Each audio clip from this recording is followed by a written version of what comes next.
Assalamualaikum warahmatullahi wabarakatuh. Perkenalkan, nama saya Rahma Olivia, BP 2011-03-1008 dari kelas 3 PIR. Baiklah, saya akan menjelaskan mengenai cost budget untuk proyek konstruksi.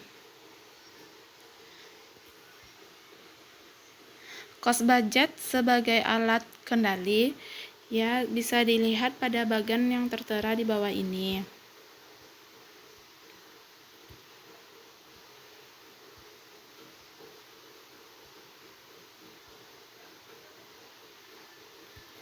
Kemudian maksud dan tujuan cost budget. 1. Untuk mematok biaya pelaksanaan. 2. Untuk memberikan batasan uang yang disediakan untuk biaya proses proyek.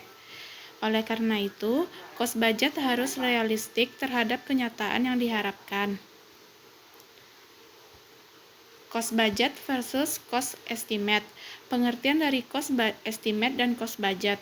Cost estimate yaitu diperlukan untuk perkiraan harga penawaran kontraktor untuk keperluan ekstrim, formatnya tidak standar. Sedangkan cost budget yaitu diperlukan untuk biaya produksi atau pelaksanaan untuk keperluan inter, formatnya standar. Hubungan CB dan CE. 1. Cost estimate yang didasari oleh cost budget yang realistik kemudian ditambah dengan markup, sehingga CB mendahului CE.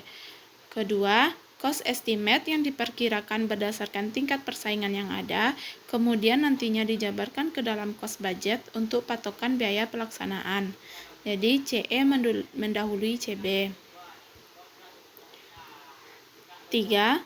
Pada butir 1 menunjukkan bahwa proses CE didahului oleh CB, biasanya karena waktu yang diberikan cukup. 4. Butir 2 menunjukkan bahwa proses CE tidak didahului oleh CB, biasanya karena waktu yang diberikan sangat terbatas. 5. Pada butir 3 dan 4 semuanya mungkin terjadi, tetapi seharusnya cost budget tetap realistik. Hubungan CB dan CE dapat dilihat pada bagian di bawah ini. Cost budget dan pengendaliannya, kasusnya dianggap linear. Dapat dilihat pada grafik di bawah ini. Strategi pelaksanaan. Dalam pembuatan cost budget atau anggaran biaya pelaksanaan proyek, harus ditetapkan lebih dahulu strategi pelaksanaan. Dalam menetapkan strategi pelaksanaan, ada dua pertimbangan, the buy or make decision. Bila keputusannya buy, maka yang dilakukan adalah merupakan procurement issue. Bila keputusannya make, maka yang dilakukan adalah merupakan resource issue. The make or buy decision ditetapkan baik untuk barang yang memerlukan proses maupun jasa pelaksanaan. Contoh barang meliputi berbagai barang yang memerlukan proses, akan diproses sendiri yaitu make, atau beli sudah diproses atau buy, misalnya beton, kosen dan daun pintu atau jendela dan lain-lain. Contoh jasa pelaksanaan yaitu pekerjaan dilakukan sendiri atau make, atau diserahkan kepada subkontraktor yaitu buy. Bagian strategi pelaksanaan dapat dilihat pada bagian di bawah ini. Strategi pelaksanaan ke depan. Strategi pelaksanaan proyek konstruksi mendatangkan bagi main kontraktor adalah penggunaan jasa subkontrak. Alasan penggunaan jasa subkontraktor adalah antara lain sebagai berikut. 1. Target sales perusahaan yang terus meningkat, sementara itu sumber daya sendiri terbatas. 2. Mulai berkembangnya jasa spesialis di bidang jasa konstruksi. Unsur-unsur biaya langsung proyek. Dari kegiatan proses produksi proyek konstruksi, biaya langsung terdiri dari 1. Biaya upah tenaga konstruksi, 2. Biaya material konstruksi, 3. Biaya alat konstruksi, 4. Biaya subkon, 5. Biaya lain-lainnya seperti overhead lapangan, persiapan, dan lain-lainnya. Kode biaya atau cost kode untuk keperluan pedoman pembiayaan, maka unsur-unsur biaya tersebut perlu diberi kode. 1. Proses pencatatan biaya atau pembukuan dilakukan oleh bagian akuntansi setelah diberi kode oleh cost engineer. 2. Informasi biaya dari akuntansi diperlukan oleh engineer dalam proses pengendalian. Ketiga, kode biaya dalam CB sebaiknya sama dengan kode pada akuntansi. Secara keseluruhan, semua bukti transaksi dibukukan dan diberikan pengkodeannya. Tidak ada standar dalam pemberian kode, itu tergantung pada perusahaan tersebut. Contohnya seperti di bawah ini.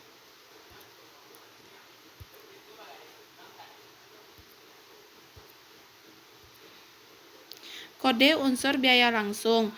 Dari contoh bahasan di atas, kode biaya langsung dirinci lagi menjadi subkelompok seperti di bawah ini.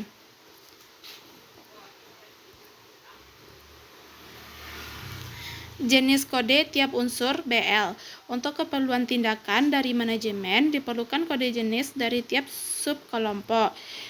1. Kode subkelompok bahan itu seperti di bawah ini. Kode unsur tiap unsur BL. 2. Kode subkelompok upah seperti yang di bawah ini. Yang ketiga, kode subkelompok alat yang tertera di bawah ini. 5. Kode subkelompok persatuan atau penyempurnaan seperti di bawah ini. 6. Kode subkelompok overhead proyek seperti di bawah ini juga.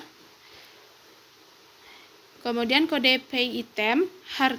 Harga jual dari suatu proyek adalah merupakan kumpulan dari harga pay item, yaitu item pekerjaan. Kedua, sedang dalam cost budget nilai pay item tidak tampak karena terurai, sehingga CB tidak dapat dipakai sebagai feedback bagi cost estimate. 4. Untuk keperluan tergantung diperlukannya informasi real cost dari pay item. 5. Bila diperlukan untuk pay item diberikan kode dengan digit keempat. Contohnya, untuk item beton fondasi misalnya sebagai pay item nomor 2, maka untuk semen pada beton fondasi tersebut diberi kode 2.1.1.2.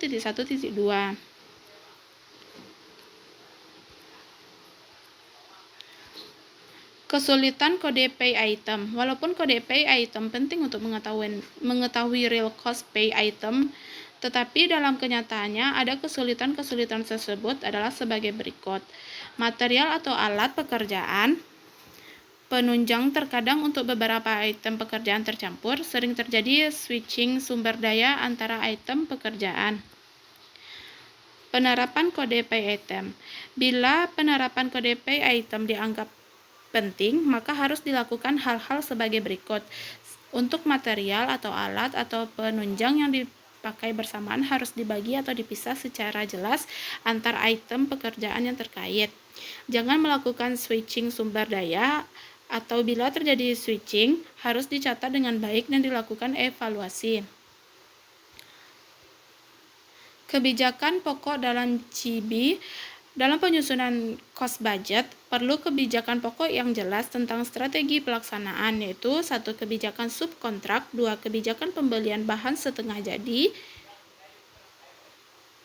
Kebijakan subkontrak. Kebijakan subkontrak didasarkan atas pertimbangan-pertimbangan sebagai berikut. 1. Menghindari atau mengurangi risiko. 2. Menghemat penggunaan sendiri. 3. Memanfaatkan potensi luar. 4. Menyederhanakan cost budget. 5. Mengurangi kegiatan pengendalian. 6. Membina hubungan kerja dengan mitra. Kebijakan pembelian bahan. Kebijakan pembelian bahan setengah jadi didasari pertimbangan sebagai berikut. 1. Mengurangi peralatan proyek. 2. Memperingan kontrol. 3. Mengurangi kepadatan kegiatan lapangan. 4. Menghilangkan risiko waste. 5. Memanfaatkan potensi luar. 6. Menyederhanakan cost budget. 7. Menjamin kualitas produk. Cost budget untuk bahan dan upah. Untuk membuat cost budget bahan dan upah diperlukan kerja keras dengan contoh sebagai berikut. Cost budget untuk alat sendiri. Biaya alat per jam dihitung seperti yang tertera di bawah ini.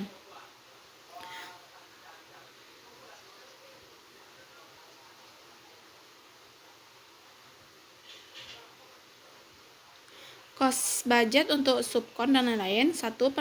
Penawaran sub. Untuk porsi yang akan disubkan ditetapkan sebagai budget per item pekerjaan. 2. Budget untuk penyelesaian dirincikan sesuai kebutuhan. 3. Budget untuk overhead dirinci sesuai kebutuhan. Master cost budget atau rekap. Dalam rinci harga penawaran yang tercantum dalam kontrak harus diuraikan menjadi anggaran pelaksanaan, kemudian direkap menjadi master anggaran. Harga penawaran dalam kontrak jenis pada persamaannya sebagai berikut. Formulir master cost budget seperti di bawah ini.